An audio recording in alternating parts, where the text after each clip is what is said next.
Annie, did it give you the notification that it's recording? Have you seen that? Okay, great.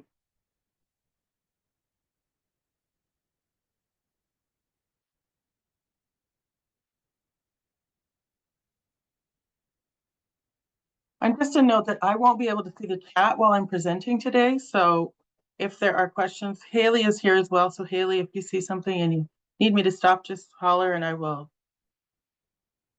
stop and people can ask questions if they'd like. We'll give it one more minute. And just to note, we will share the video. We'll share the slide deck. And also on our website, you'll have a link to it. And also just a note that all the information you need is on our website right now. So I know most people have probably been on the website to see it under grants, but just a reminder to check the website for any updates or information we haven't provided today. So it's 11:02. I'd like to get started if we can. Let me just make sure I can see my screens. All right, so good morning and welcome. My name is Morningstar Tricky, and I'm the Food Infrastructure Program Project Coordinator here at UWBC. I would like to begin by acknowledging that the land I reside on, and I'm speaking to you from, is the unceded territory of the Coast Salish peoples, including the territories of Musqueam, Squamish, and Tsleil-Waututh nations, who have and who continue to steward these lands since time immemorial. I encourage you to share in the chat which lands you are joining us from today. And so with that, I'd like to welcome you to the information session for the School Food Infrastructure Grant, which we're going to refer to affectionately as SFIG. I know some of the folks who've been here around before have heard of our various variations on the FIG theme. This is SFIG. Funding for SFIG is provided by Agriculture and Agri-Canada through the School Food Infrastructure Fund, or SFIF, and is administered by United Way BC. What is the School Food Infrastructure Grant, SFIG? United Way's SFIG grant is designed to enhance the impact of school food programs through improved infrastructure. The province-wide grant stream provides funding for infrastructure to strengthen the capacity of nonprofit organizations supporting school food programs. The grant supports infrastructure projects that directly enhance school food programs.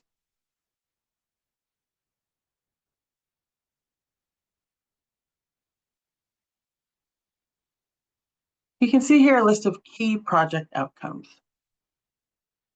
Oh, I'm a slide ahead, sorry. Grant overview continued. Successful. So hold on, I just have to move this out of my way.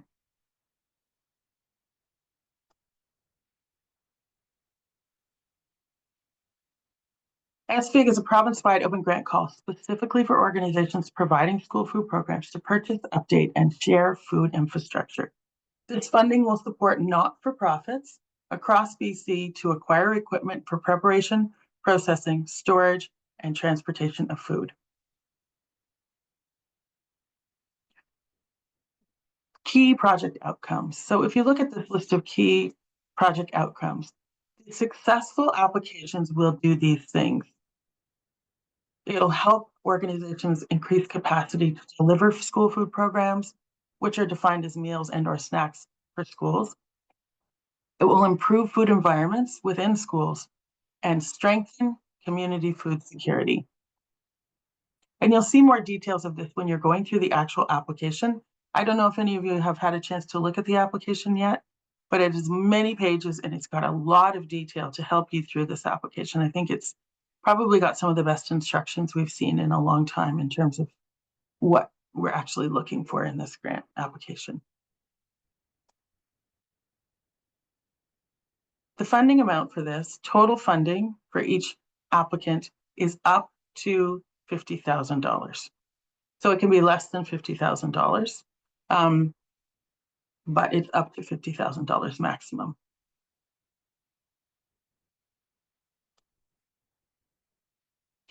What are some eligible projects? Our eligible projects should focus on one or more of these areas that you see here. You need to answer how you will focus on one or more of these areas. This will be key to meeting eligibility requirements for this grant. We haven't gone into a lot of detail about this yet, but if you have had a chance to look at the application, you will know it could be expanding a food program, how the funding will support your goal, purchasing commercial kitchen equipment, which areas you're focusing on, and the expected impact. But again, we're going through the application after, so I'll give more detail when we're there. Eligible applicants. So eligible applicants for this grant are community-based organizations engaged with school food programs and not-for-profit organizations. You will note, and you will see this in the application, that priority is given to applicants serving schools attended by children and youth from lower income families, as well as visible minorities and Indigenous communities. And again, when we go through the application, we'll look at this in a little more detail.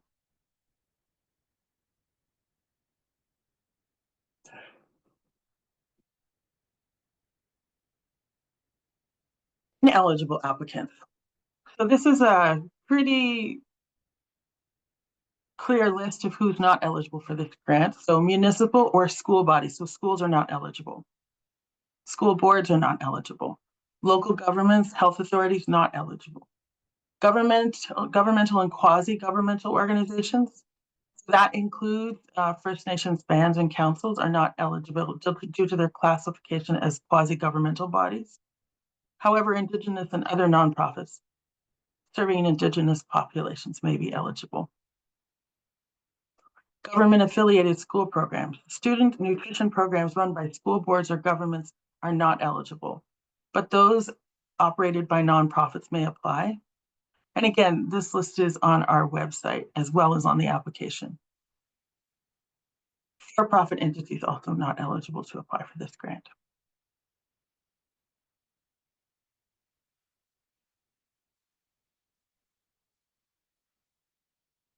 What are eligible costs? So you will see on the website and also on the application that we've got a really exhaustive list. But a general overview of this is that infrastructure is eligible.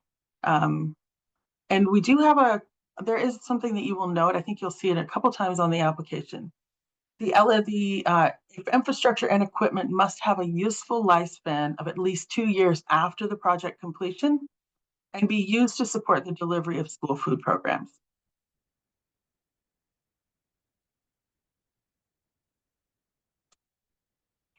Ineligible costs. So taxes, both provincial and federal taxes are not eligible expenses on this grant. So make sure that if you have any quotes that it doesn't include the taxes or it's not included in your budget. Consumables, specialty equipment, cleaning supplies, and operational costs. Unfortunately, this grant does not cover wages, administrative expenses, volunteer costs, and contractor expenses only in the installation of the project are eligible. Please, again, look at the application. It's got a very detailed list of what will or will not be eligible. And now my colleague Jenny is going to join us and share guidelines about accessing actually, we're going to go over the application form, and then she's going to share guidelines about accessing the granting portal and creating the application. I'm going to stop sharing.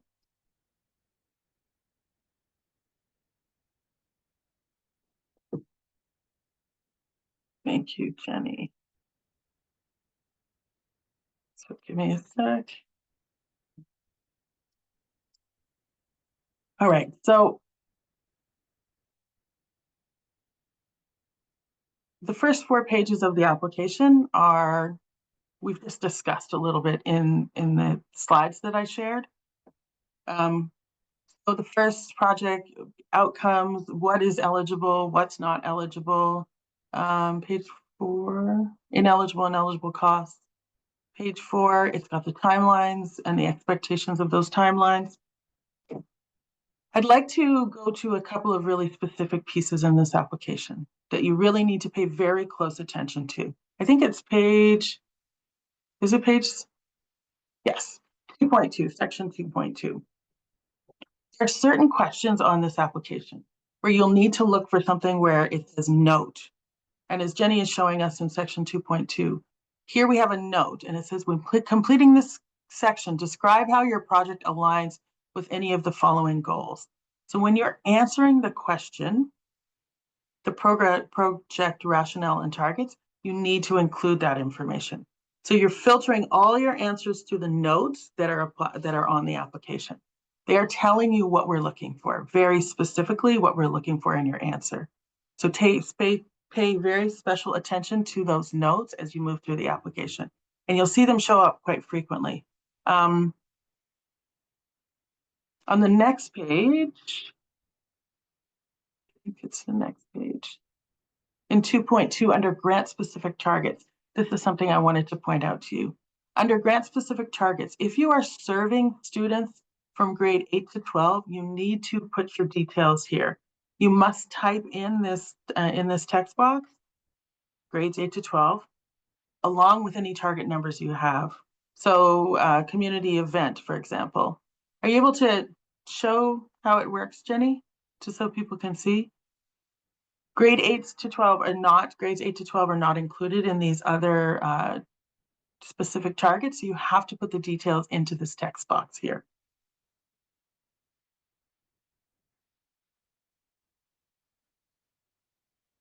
I think we'll move on to section 3.1. This is section 3.1 is your budget. And this is where we want to make sure that you have all the details you need to complete this well. So before completing the budget section, please review all of the list of eligible and ineligible expenses. To be eligible for funding, all infrastructure and equipment costs must be have a useful lifespan of at least 2 years after the project completion date, and be used to support the delivery of school food programs. So we have this noted in the actual budget. Infrastructure and equipment costs should be listed under program expenses. So it's not actually program, it's the infrastructure and equipment that goes under program expenses. Contractor fees are only eligible if directly related to the installation or implementation of the requested infrastructure. So in some of our other grants, there may have been a 20% allowance for staffing costs and contractor fees. This grant does not have that. It's only contractor fees that are related to the installation or implementation. Again, salaries, volunteer costs, administration, travel, and other ineligible expenses should not be included in the budget. Please leave these cells blank. I know this sounds silly, but please do not enter data where it says do not enter here.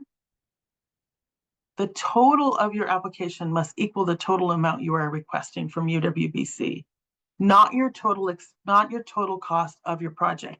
If your project is, say it's $100,000 for your overall project, you're seeking $50,000 from United Way, the only numbers that should show up in this budget are for that $50,000. And under the comments section, anyone who's done our grant applications before has probably seen this, but you need to provide a detailed breakdown of your expenses in the comments section. You also see that there are notes here. In addition to providing a detailed breakdown of expenses, please specify the expected lifespan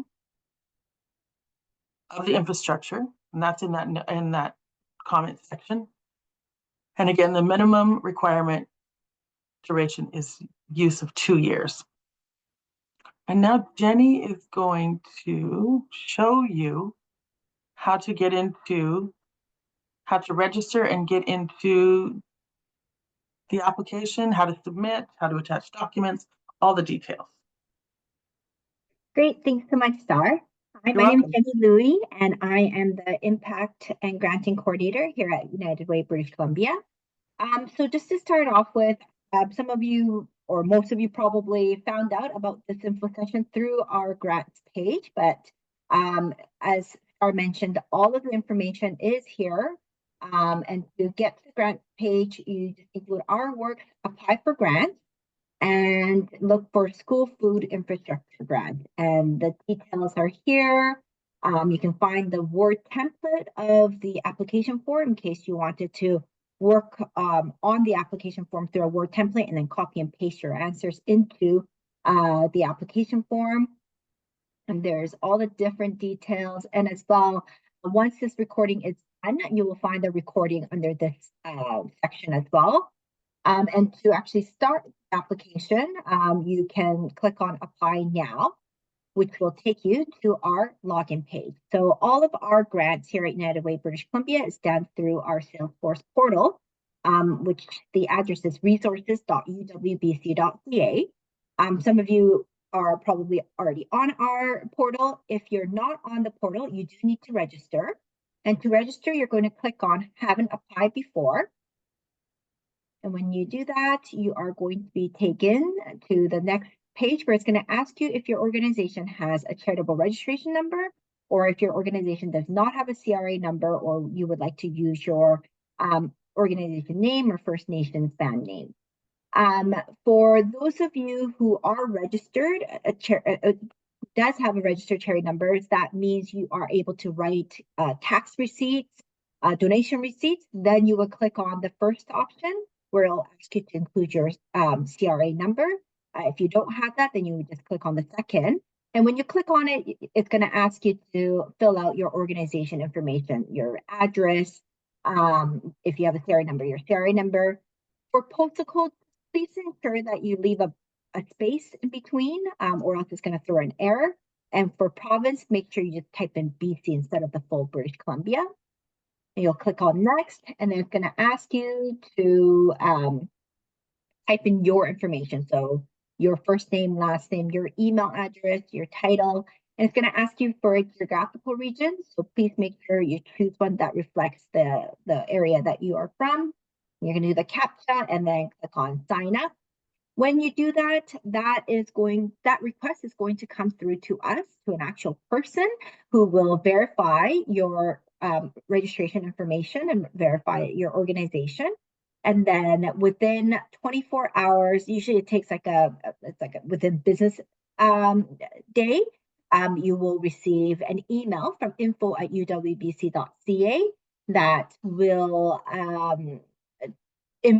inform you to set up your password. If we do need to verify your information more, we'll send you an email asking for more information. Now, I did mention that it is within business hours. So if you send this request in the evening, at 7 o'clock in the evening, or during a weekend or during a holiday, you're not going to get it within the 24 hours. You'll get it the next business day. So please keep that in mind. I'm letting you know this so that you're not scrambling to do this last minute before the application is due on April 8th.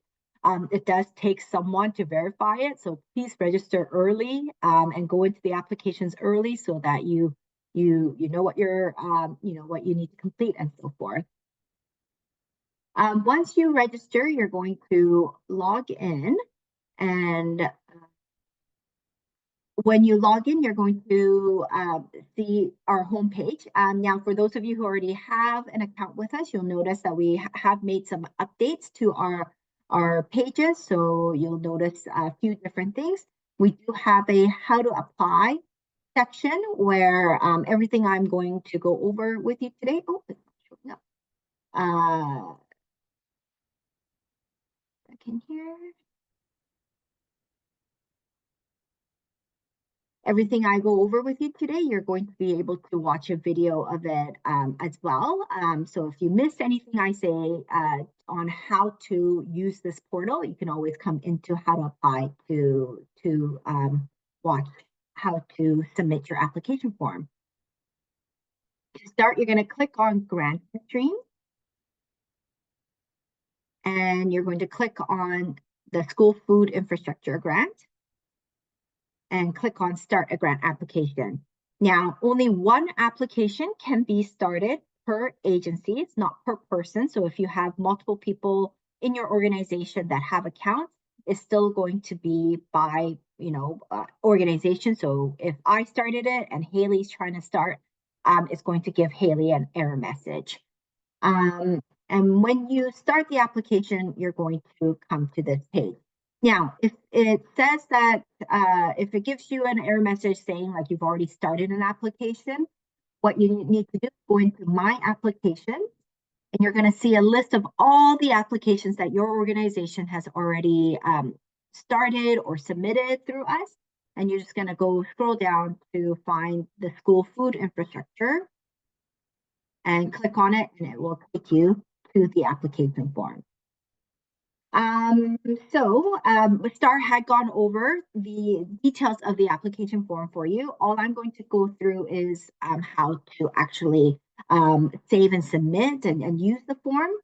The first thing I will inform you is that when you have questions, such as the 3.2 goal question that Star went over, and you wanted to put in more than one response, so you have, more than one goal, you can click on add another response, and you can answer as many as you want. If you realize, oh, I put in too many, then you're going to click on remove, and it's going to remove the box for you. Another one that I wanted to go over is that with the budget, Star mentioned that your total ask needs to match your total expenses. So here where it says surplus and deficit, it must show 0. If it's not showing 0, that means that your form is not going to be submittable.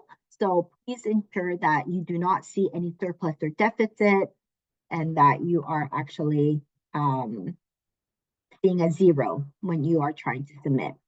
You'll also notice that some of our questions, or most of our questions, has this red asterisk next to it. That means it's a mandatory field, so you must answer questions or else you won't be able to submit it. You'll be able to save it.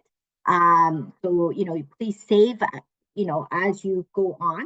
But when you are trying to submit, if an answer that is mandatory is not filled out, then you will not be able to submit it.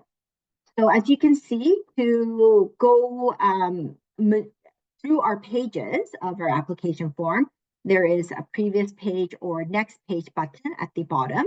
There's also a page numbers up on top, so you can just click on the page number to get to the page that you need to get to. So you can do either or.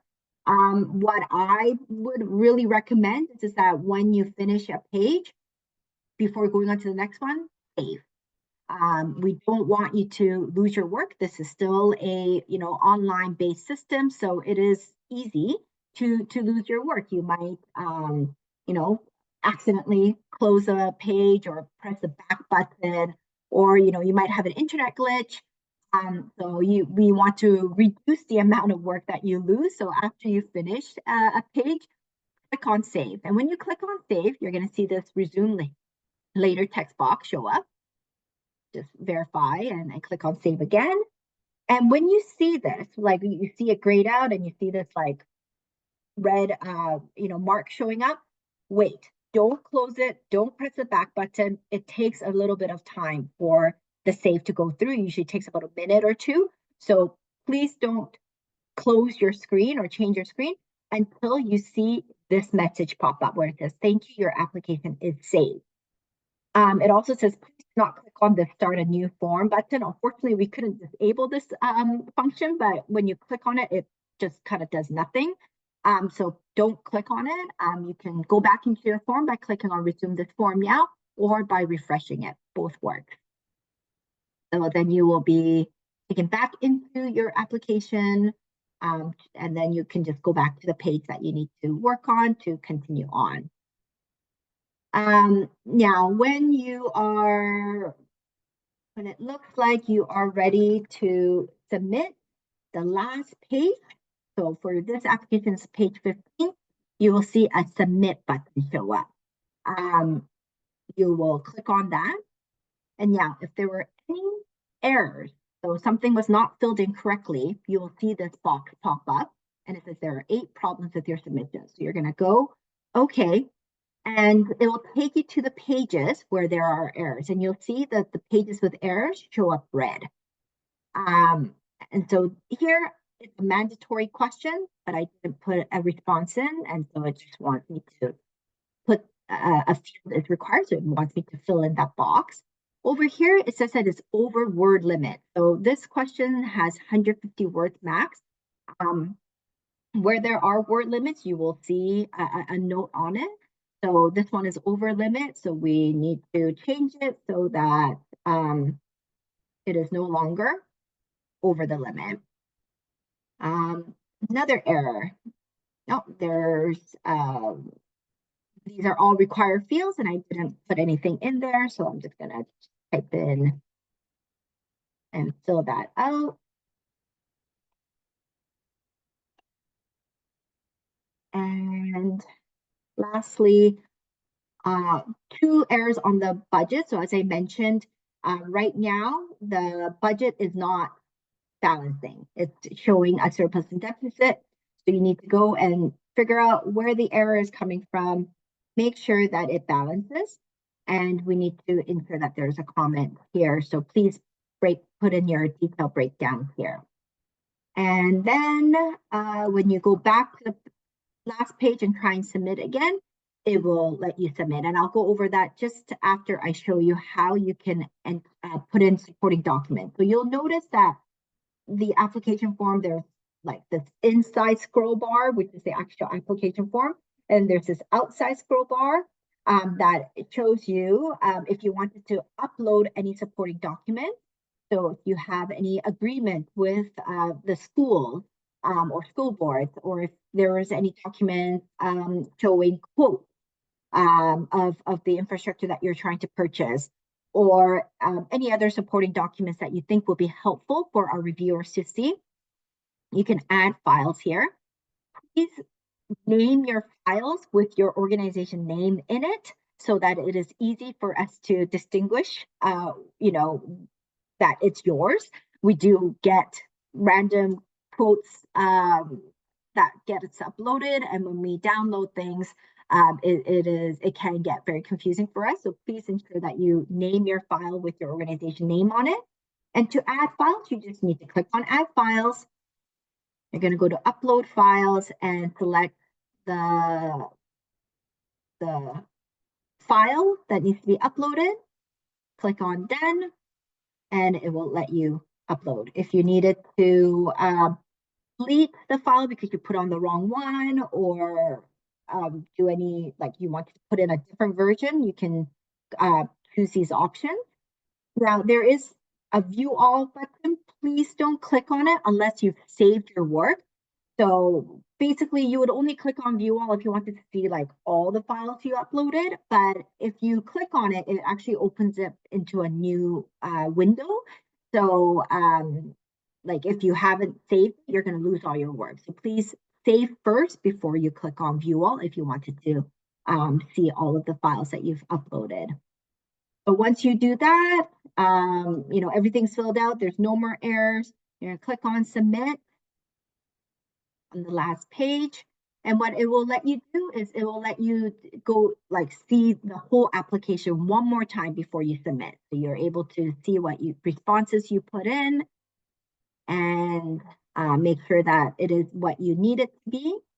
If you realize that you made an error or you wanted to change something, you can click on Make a Correction. It'll take you back to the beginning of the application form.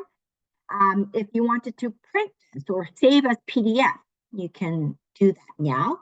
I don't have a printer connected to this, but usually it will connect straight into your printer. Or if you wanted to save as PDF, you can go into the Save as PDF option and press Save, and it will save or print this for you. Once you're sure you're all ready to go, you have all the files uploaded, then you can press Confirm.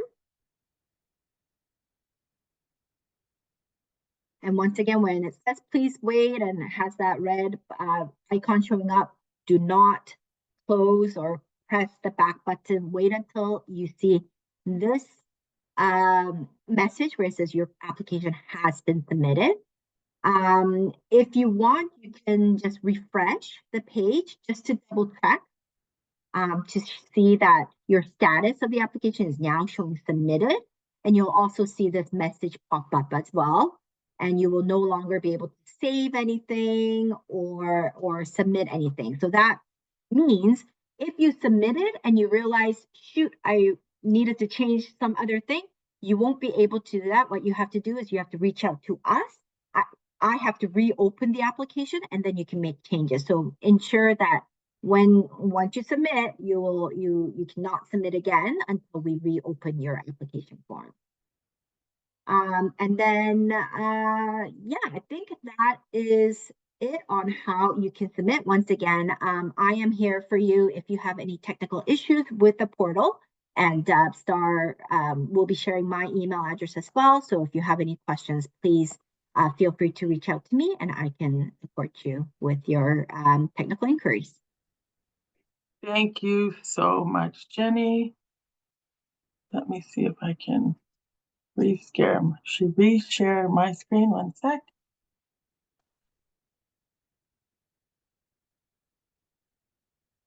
Here we go. Thank you, Jenny. And we will take time for questions at the end if anything has come up that you haven't had a chance to ask yet. So I did want to just talk a little bit about application quickly. tips. In the view, we can see your notes, and it's not full screen. Oh, I'm not stop share. Okay. Where is my share button that works? Hold on.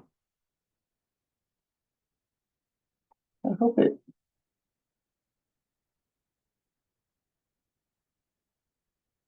One sec.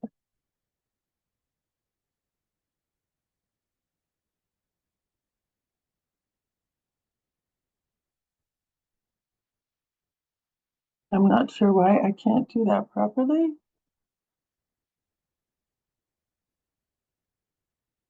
Let me just.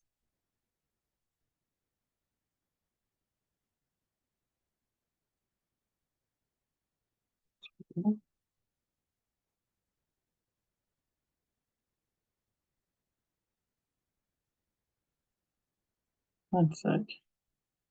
Technology. I swear I've got it working out, and then.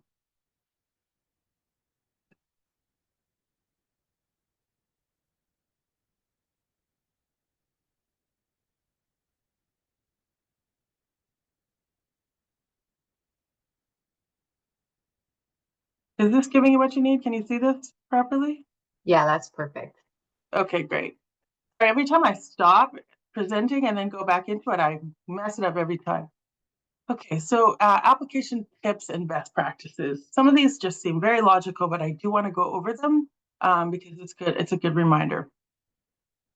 Read the whole application before you begin. So go from start to finish of the application and look through every little bit. And then take some time away from it and come back to it, because that's when, you know, sometimes you leave and you come back and you have like, oh, I forgot to mention this really key piece that is really fundamental to what I'm asking for. So keep the filter of defining how your project has impact on school food security, because that's the overarching theme of this grant. And so just keep thinking about that as you're moving through the process. And align the application with your funding priorities, There are very specific details on this grant and what will be funded and what's not eligible. Make sure that your application aligns with those funding priorities. It's not a requirement, but we do ask. It's very helpful for us and provides a much clearer picture of what your intention is and how ready you are to execute the project if you provide estimates or quotes with your application. If you have letters of support from schools or community, please provide those as well. And this seems silly, but have a colleague review your application before you submit it. Let someone who has not been immersed in the work of building the grant application take a look at it and see if it makes sense to them. And this is another one that sounds logical, but it's really important that after you've submitted your application, if you have updates to any of the contact people, so for example, if the person who submitted the application leaves the organization or goes on a leave, you need to reach out to us so that we can update the contact information so we could get a hold of you if your application is chosen. And also in the application, you will see that there's a spot for a first signee and a second signee on the application. Those are the people's names that are going to go onto the letter of agreement if your application is chosen. So any updates, you must reach out to us as soon as something changes within the organization. And it may require that a new person register for accessing the granting portal at that time, but just make sure you reach out to us and we'll guide you through the process. So let's go over the due dates for this. The due date for your final report. I actually have another slide that goes over due dates. Your final report is due March 31st, 2026. And we're going to send you a template for the final report. Once your letter of agreement has been signed, we will send out that template. And then we will be setting up a meeting that is a mandatory meeting where we go over the details of what the final report will include. So this is to ensure that you're capturing this information as the grant timeline progresses. And again, that's a compulsory meeting for the final report info session. Oh, that's a crazy transition. Another new feature that we're offering this time is something called office hours. So sometimes you want to have a one-on-one meeting with us and just check in about maybe eligibility requirements, if something is eligible, if you have questions about the overall grant process. We are starting office hours every Thursday from 2:30 to 3:30 until the week before the grant closes. So it will be April 3rd. So that will mean there's a session on March 6th, March 13th, March 20th, 27th, and April 3rd. It's a 1-hour session. You can drop in and ask questions. And I think what we're trying to do by doing this is sometimes having other people in the room is helpful in figuring out the details of what you're asking. And also it means that we're not answering the same questions time and time again with different one-on-one sessions. We want to make sure that we are able to provide a forum for people to chat about this grant, chat about the details, ask specific questions, and I'll be there every Thursday from 2:30 to 3:30. I didn't say Pacific Standard Time because we have a time zone change this coming weekend, so it's Vancouver time, 2:30 to 3:30 if you're in Mountain Time. And I think Haley was going to share the link to register for that. Just another piece of information, if you register for that, you can drop into any of the sessions. So one registration, all the sessions are open to you. Contact information. So Haley is the Food Security Initiative Manager, and she's on this call and has been answering your questions throughout. She's the direct contact for this grant. And for your technical inquiries, Jenny Louie, who just gave us a wonderful presentation, is your technical support contact.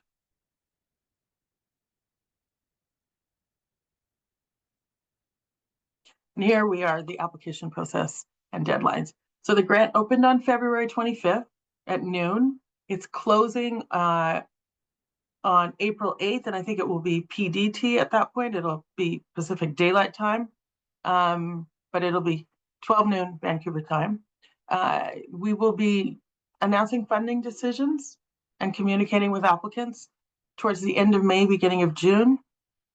For anyone who is receiving the grant, we will have a midpoint check-in and around the fall.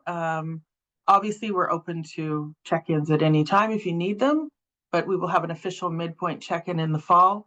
And then the project completion and final report deadline is March 31st, 2026. And I will stop sharing my screen at this time.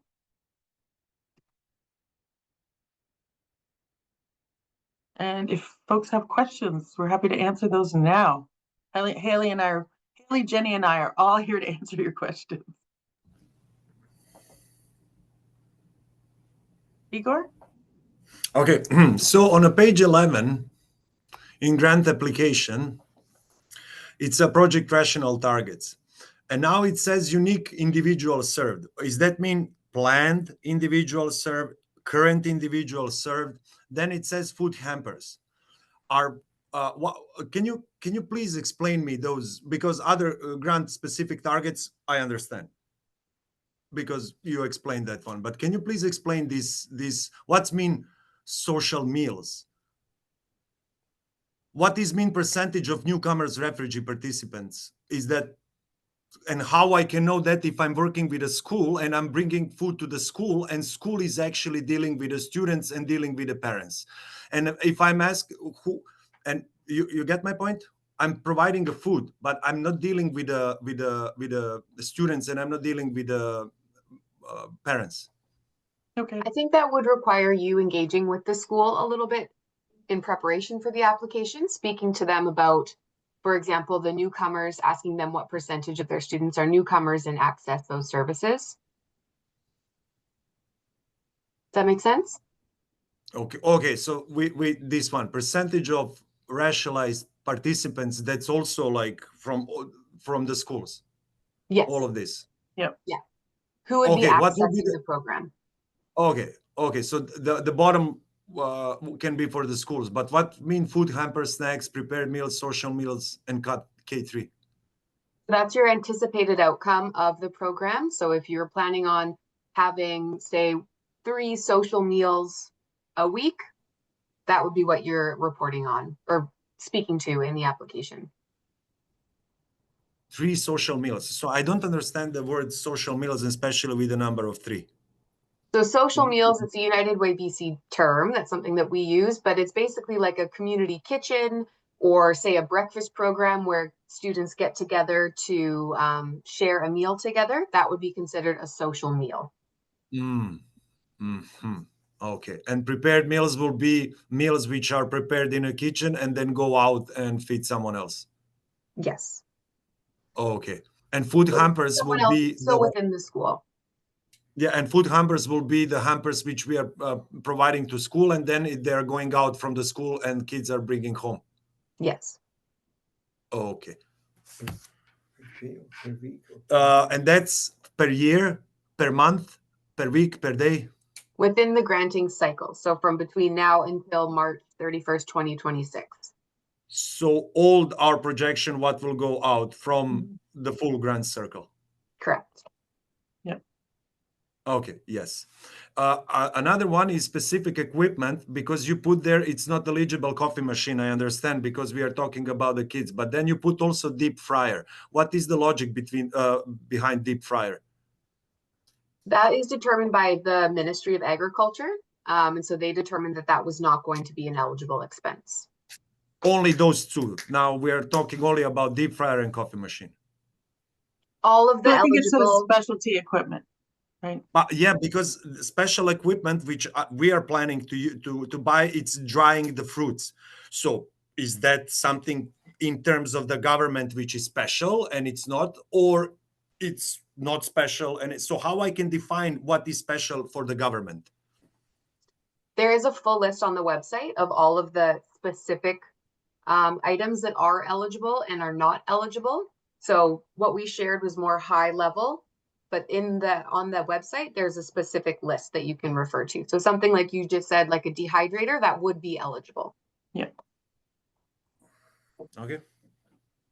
And if I have any other question, I will come to email and Haley and or Zoom meeting. Thank you so much. Yeah, absolutely. Nice to see you.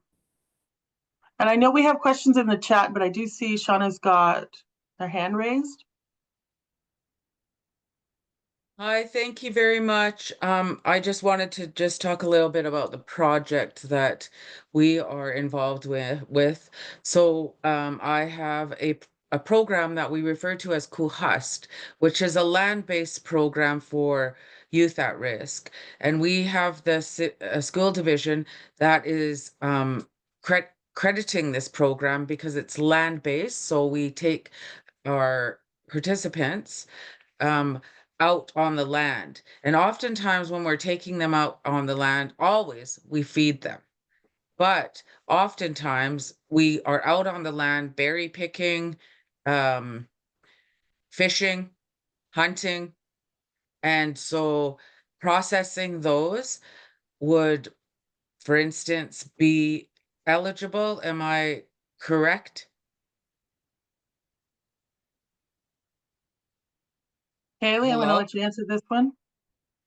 Yeah, for sure. Sorry, the very beginning of your question, I was answering another question. So I just want to make sorry. sure I heard you. So you're asking for about school program where you're hunting and harvesting and providing food Yes. there, right?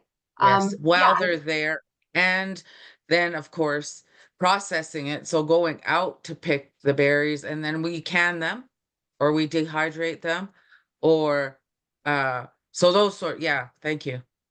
yeah, I think that would be considered a school food program, so that would be Yes. considered eligible. Okay, And and what is th go I ahead, just sorry. wanted to ask, so you are not part of the school, you're external to the school, correct? Yes, we're a Okay, non-for-profit organization, okay, we're the Friendship Center. okay, excellent. I Yeah, just, because that would, if you were part of the school, then no, but external, that's, yeah. yeah, Thank you. yeah, no. And how much is there a room for administration costs? So for instance, No. yeah, okay, I didn't think I saw one. I just wanted to Yeah, this uh, grant does double check. not cover administration, staffing, any of those, volunteer costs, honorariums, any of that, unfortunately. Yes. Yes, that's fine. We have okay. Thank you. Haley, did you want to, I don't know whether you want to go to the chat. I know there's another hand. What would you like to do? Let's see, Michelle, would you like to answer your question or ask your question? Hi, I just wanted to touch base on the request for percentage of participant data. Because we've worked with the school district in Chilliwack for such a long time, we have a really great relationship. But one of the things we've found out is that the school district is reluctant to share a percentage of Indigenous participants engaging in the school meal programs, or newcomers. That kind of data they won't share, citing FIPA. They just are, have those privacy concerns in place to protect their student population. So this is one of the things that's been an ongoing request of ours, but we haven't made much headway, quite honestly. And I'm just wondering how we might be able to still, meet this grant requirement, knowing that some school districts will just simply be reluctant to or refuse to share that information. That's a really great question. And I think that's something that other folks might face as well. So thank you for bringing that up. I think the best you can do is explain that in the application, let the reviewer know that that is not information that can be shared, and then make your best sort of estimate as to the percentage. For example, if this school is located in an area that has a significant Indigenous population, most likely a lot of the folks attending the school are Indigenous. So making your best estimate. Thank you. Yeah. Okay, I'm just looking through the chat really quickly. Thank you to everyone who put in the chat where you're joining from. That's great to see. I'm just looking through. I think that Haley's answered the question about grant stacking. After school food programs, questions. Haley's provided the link to the office hours registration. I'm just looking if there's anything I've missed. Have I missed anything, Haley, that in the chat that I'm just catching up on now? We just received a question about, sorry, I have a little pop-up coming up. Is there a percentage/rate for the carpenters to build the greenhouse, or do we get a quote only? I would recommend getting a quote if possible. So yeah, definitely get a quote for that. And remember that the taxes are not eligible in your total. Are there any other questions? I see Igor's hand. Yes, in a grant application, there is a question, are you partner or you are not partner? So we are not official. We don't have any signed document, but we are working like a couple of years with the schools, and the process is super simple. We are providing a food.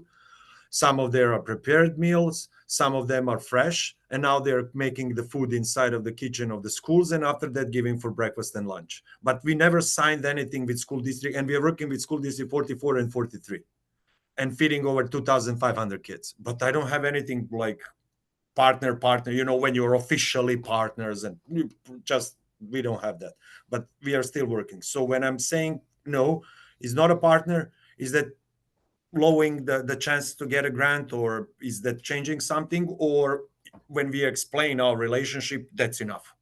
Like Yeah, right I now would I did. say I would say that is a partnership. So you can say that you do have a partnership with them, and I would encourage you to ask them for a letter just explaining that relationship. You might not have an official contract, but if they write a letter explaining we've been working with them for 2 years, blah blah. Yeah, perfect. That was the answer. Thank you so much. We have that. Okay, Great. I don't see any other questions at this time. So, One question that we did answer in the chat, but I want to speak to is where the equipment would live. So that can happen either at the school or at the nonprofit building space, whatever that might be, as long as it is still owned by the nonprofit. So whatever works best for the program. anyone else? That's a good point, Haley. I'm just. There's a new question on the chat. Would be good to hear the answer. Oh, would expanding community garden and root cellar cold storage, which currently provides produce for the local school, be eligible? Is that it? No, wait, there's another one. Are you talking about the elaborate on the Both of them, actually, if you don't mind. Okay. Yeah. Okay. So would expanding community garden and root cellar cold storage, which currently provides produce for a school, be eligible? It should be, but I think it can be an existing project, or it can be an expansion of a project.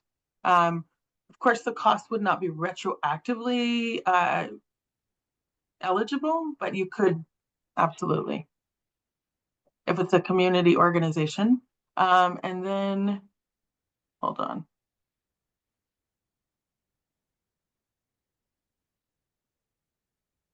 What was the other? It's this moving. Oh, okay. Yeah. Can you elaborate? It must be a school food program. How is that different from providing food to a school? It isn't necessarily different. It's just that you do have to show that somehow how that connection is happening. And that it isn't actually the school providing the food, that it's a community nonprofit that's providing the food to the school. And again, I mean, when we think about what the funder is asking for, they're asking for you to provide some information about what kind of impact you're going to have, what the reach is going to be, how you're expanding access to food within schools. So thinking through that lens, and I think it goes back to that, making sure that you're following the objectives of the grant, application tips and best practices, always filtering your answers through the idea of expanding access to food in schools. And how does your organization and the application align with that? Does anyone else have any other questions? We did get one more in the chat. They asked, can there be more than one project per grant? For example, can we get cold, hot storage containers for transport and a greenhouse? So yes, you can have multiple infrastructure pieces within one grant application. I would just make sure that you clearly explain how they all align with the grant objectives, though, and how they all tie in. Because sometimes when you're looking at multiple things, it can make it a little harder to follow. I think this grant application is great because it asks very specific questions. There's not a lot of interpretation about what you're answering. So, and Jenny, I just wanted to say the new application looks great. It's much more easy to use. Like when I look at it, I haven't dealt with it in the way that the applicants will be. It just looks so much more user-friendly and less cumbersome than the old one. So great appreciation for that. I do see. Yeah, I don't see any other questions. Again, Thursdays. Do you want to share that again in the chat, Haley, just for people who may have come in late? And you can always reach out to us. We can email you the link. I think it will be going on the website, along with this recording, as well as the slide deck. So you'll have access to these.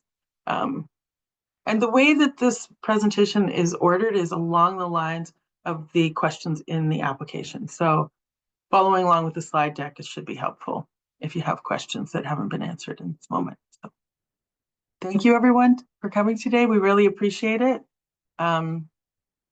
Yeah, appreciate it. Much appreciation. Thank you, Jenny. Thank you, Haley. Have a wonderful day. Thank you, everyone. Have a great day. Thank you. Bye-bye. Bye. Thanks, Igor.